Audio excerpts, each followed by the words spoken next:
DSC preparation కి మిగిలిన తక్కువ సమయాన్ని డిఎస్సి 2024 యాప్ లేదా DSC2024.com తో జాబ్ ని సాధించండి. Welcome to Suman TV.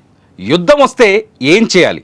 ముఖ్యంగా మనలాంటి హైదరాబాద్ లాంటి నగరంలో యుద్ధ వాతావరణం ఏర్పడినప్పుడు మనం ఎటువంటి చర్యలు తీసుకోవాలి? భాగ్యనగరం లాంటి నగరాన్ని ఏ దేశంతో యుద్ధం జరిగింది. ఇప్పుడు ఇండియా పాకిస్తాన్ మధ్య ఉద్రిక్తతలు కొనసాగుతున్నాయి. ఈ నేపథ్యంలో ఏ శత్రు దేశమైనా ఎక్కువ మంది జనాభా ఉండే ప్రాంతాల్ని, ఎక్కువ మంది జనాభా ఉండే సిటీలని టార్గెట్ చేసి బాంబు దాడులకు, మిస్సైల్ దాడులకు పాల్పడే అవకాశం ఉంటుంది. ఒకవేళ మన హైదరాబాద్ పైన యుద్ధం వస్తే, మన హైదరాబాద్కి పరిస్థితి ఏర్పడితే మనం ఎటువంటి జాగ్రత్తలు తీసుకోవాలి?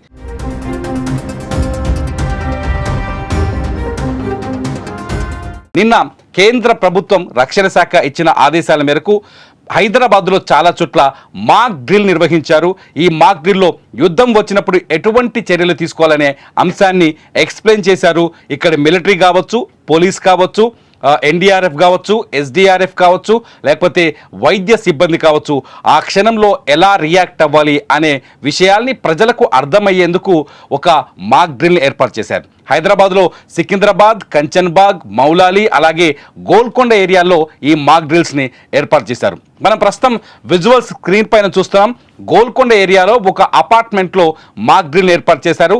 ఆ మాక్ డ్రిల్లో వారిని అక్కడున్న, అంటే ఒకవేళ యుద్ధ వాతావరణం ఏర్పడినప్పుడు ఏం చేయాలి అనే విషయాల్ని ప్రజలకు అర్థమయ్యేటట్టుగా ఉండేట్టు, అంటే సాధారణంగా యుద్ధం జరిగిన తర్వాత ఏదైనా ఎయిర్ స్ట్రైక్ కావచ్చు, లేకపోతే మిసైల్ స్ట్రైక్ కావచ్చు జరిగినప్పుడు మనం ఎలా ప్రవర్తించాలి? చూడండి, పిల్లల్ని ఇంటి లోపల నుంచి, అపార్ట్మెంట్స్ లోపల నుంచి బయటికి ఎత్తుకొని వస్తున్నారు చేతుల్లో వీళ్ళు ఎన్డీఆర్ఎఫ్ వాళ్ళు. ఆ తర్వాత వాళ్ళని అక్కడున్న వైద్య సిబ్బంది ఆసుపత్రికి తరలిస్తున్నారు అంబులెన్స్లో.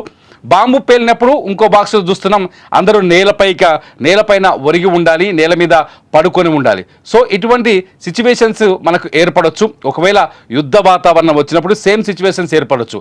At the same time SDRF బలగాలు కూడా, అంటే ఇక్కడ ఏదైనా అగ్ని ప్రమాదం లాంటిది, బాంబు పేలుడు ద్వారా అగ్ని ప్రమాదం లాంటిది, మంటలు అంటుకోవడం, ఏదైనా బిల్డింగ్ నేల కూలినప్పుడు వాళ్ళని ఎట్లా రెస్క్యూ చేయాలనే ఆపరేషన్స్ కూడా ఇవాళ ప్రాక్టీస్ చేసినట్టుగా మనకి విజువల్స్లో అర్థమవుతుంది. మొత్తానికి హైదరాబాద్లో ఇవాళ 4 చోట్ల యుద్ధం వస్తే ఎదుర్కోవాల్సిన స్థితిగతులకు సంబంధించిన మాక్ డ్రిల్ నిర్వహించారు. అందులో సికింద్రాబాద్ ఉంది, ఇక్కడ కంటోన్మెంట్ ఏరియా ఉంది కాబట్టి ఇక్కడ మిలిటరీ ఎంత అప్రమత్తంగా ఉంటుందనే కోణంలో ఇక్కడ మాక్ డ్రిల్ జరిగినట్టుగా తెలుస్తుంది.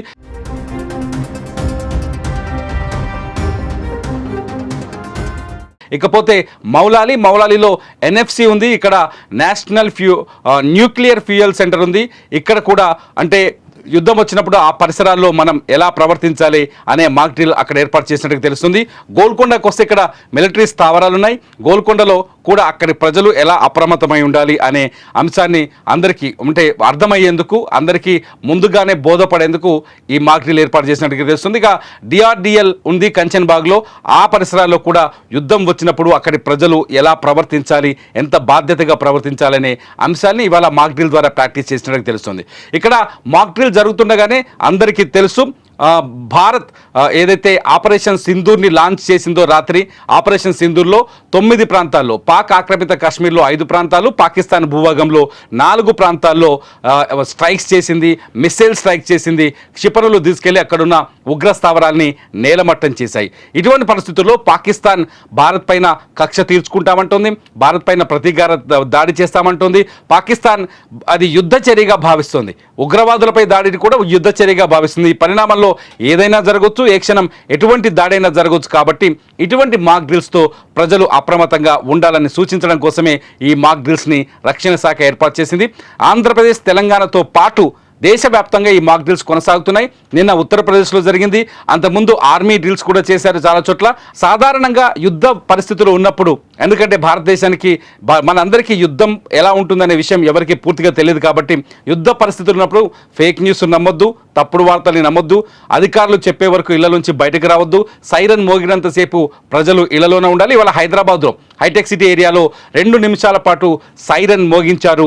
వైమానిక దాడికి ముందు ఈ సైరన్ వస్తుందని గుర్తు చేయడం కోసం, దాన్ని ఎడ్యుకేట్ చేయడం కోసం హైదరాబాద్ మాదాపూర్ ఏరియాలో ఈ సైరన్ 2 నిమిషాల పాటు మోగించారు. సైరన్ మోగినప్పుడు అందరూ ప్రజలు ఇళ్లలోకి పరిగెత్తాలి, ఇళ్లలోనే సురక్షితమైన ప్రాంతంలో ఉండాలి, గట్టిగా బలంగా ఎటువంటి బాంబు దాడిని కూడా ఎదుర్కోగలిగే శక్తి ఉన్న సాధారణంగా అయితే బంకర్లని సూచిస్తారు. బంకర్లు లేని ప్రాంతంలో బాంబు దాడులు కూడా ఎదుర్కొనే పరిస్థితులు ఉన్న ప్రాంతాన్ని ఎంచుకొని ఆ ఏరియాలో దాక్కోవాలి. అట్ ది సేమ్ టైం మళ్ళీ అధికారులు సూచించే వరకు ఆ ప్రాంతం నుంచి బయటకు రాకూడదు, రోడ్ల మీద జనం కనిపించకూడదు. తప్పనిసరి పరిస్థితుల్లో బయటకు రావాల్సి వచ్చినప్పుడు తలపైన బస్తాలు కానీ సంచులు కానీ లేకపోతే ఏదైనా ముసుగు వేసుకొని వెళ్ళాలంటారు. ఎందుకంటే శత్రు దేశాలు మనల్ని శాటిలైట్ మార్గాలు కానీ వివిధ మార్గాల ద్వారా గుర్తించకుండా, మనుషుల్ని గుర్తించకుండా ఉండడం కోసం ఈ సలహాలు సూచనలు అందిస్తారు. మొత్తానికి ఇవాళ హైదరాబాద్లో జరిగిన మాక్ డ్రిల్స్ ఇక్కడ ప్రజల్ని ఎడ్యుకేట్ చేసిందని చెప్పాలి. మీకేమనిపిస్తుంది? హైదరాబాద్ లాంటి నగరాల్లో మాక్ డ్రిల్స్ నిర్వహించడం ద్వారా ప్రజలు ఎడ్యుకేట్ అవుతారా? ఇది మంచి అలర్ట్ అవుతుందా, మోటివేషన్ అవుతుందా? మీరు ఈ వీడియో కింద మీ అభిప్రాయాన్ని వ్యక్తం చేయండి. చూస్తూనే ఉండండి సుమన్ టీవీ.